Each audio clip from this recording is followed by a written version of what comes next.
Hi guys, kakain nga tayo ng peking mochi. Mochi. Peking mochi. Peke.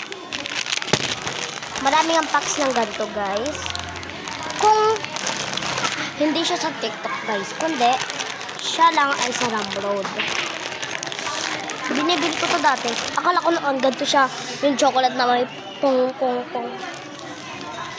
Basta. Lagi ko lang ito sa lalagyan ng biskuit. Ang unti pa nga ng pagkain ko guys, ang unti. Ang unti.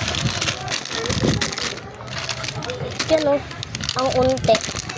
Hindi ko sinasabi ang unti ng pagkain ko, kundi ang ibig sabihin ko ay ang unti ng space.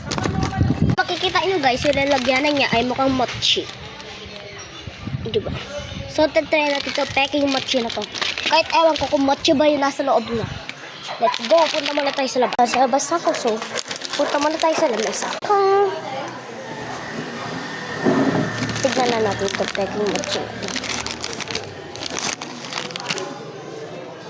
Kalang tignan. Matigas yung dito niya. Parang hindi siya mochi. Pwede ko gano'n sa loob. Mukha talaga siyang mochi guys. Peking nga. Peke.